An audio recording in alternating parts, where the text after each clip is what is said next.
नमस्कार। कार्तिक माहत्म्य के तीसरे अध्याय की कथा में आप सभी का स्वागत है। सत्यभामा बोली, हे भगवान, आप काल स्वरूप है और काल के संपूर्ण भाग समान है, तब फिर कार्तिक मास ही क्यों श्रेष्ठ है?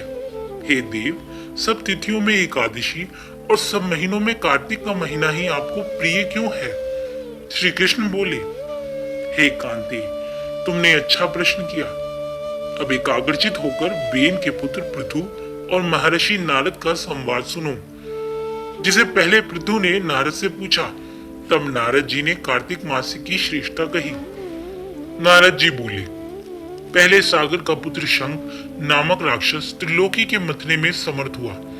उसने संपूर्ण देवताओं को जीतकर स्वर्ग से निकाल दिया और इंद्रादि संपूर्ण लोकपालों के अधिकार अपने हाथ में कर लिए।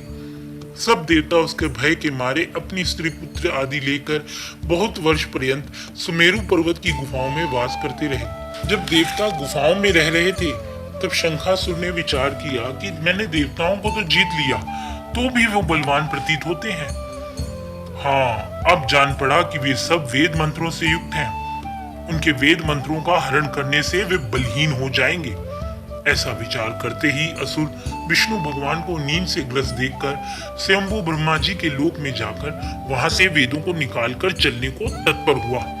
वैसे ही ब्रह्मा जी उसके भय के मारे यज्ञ के मंत्र और बीजों समेत जल में प्रवेश कर गए।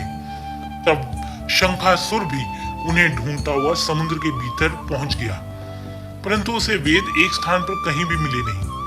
पीछे से ब्रह्मा जी जब सब देवताओं को संग लेकर पूजन सामग्री इकट्ठी कर वैकुंठ में विष्णु भगवान की शरण में गए, वहां उनके जगाने के निमित्त सब देवता गाने बजाने लगे, धूप दीप से प्रार्थना करने लगे। उनकी भक्ति से संतुष्ट होकर भगवान ने नेत्र खोले। तब सब देवताओं ने विष्णु भगवान के दर्शन किए। षडोपचार पूजा करके दंडवत पृथ्वी पर गिर पड़े।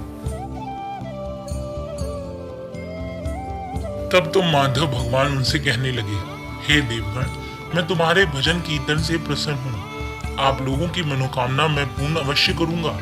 अश्विन शुक्ल पक्ष की एकादशी से देव उठनी एकादशी तक प्रहर भर रात्रि में रहे, तब से जो मनुष्य तुम्हारी तरह भजन और कीर्तन करेंगे, वे मुझे प्रसन्न कर मुझे प्राप्त होंगे। शंखासुर जिन वेदों को हर लाया है, वे सब जल में स्थित हैं। उन्हें मैं शंखासुर को मार कर लाऊंगा। अब से बीज मंत्र सहित सब देव प्रतिवर्ष कार्तिक के महीने में सदा जल में निवास करेंगे। मत्स्य रूप धारण कर मैं जल में जाता हूँ। तुम संपूर्ण मुनियों को लेकर संग आओ। इस लोक में जो मनुष्य प्रातःकाल स्नान करते हैं, वे निश्चय ही अक्षत स्नान के फल को पाते हैं। जो कार्तिक में सदा व्रत करते हैं, उनको हे इंद्र, तुम मेरे लोक में पहुंचा दिया करो। हे यम, तुम सदा उनके विघ्नों से रक्षा करो। हे वरुण, तुम उनको पुत्र पौत्र आदि देते रहो।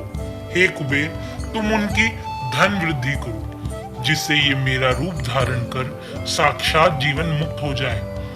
और हे अन्य देवताओं, जो जन्म से मरण तक उन बातों को धारण करते हैं, वे तुम्हारे द्वारा भी पूज्य हैं। जैसे तुमने मुझे एकादशी को जगाया है, इसीलिए यह तिथि सदा मानने योग्य है। कार्तिक मास महात्म्य में तीसरा अध्याय समाप्त। धन्यवाद।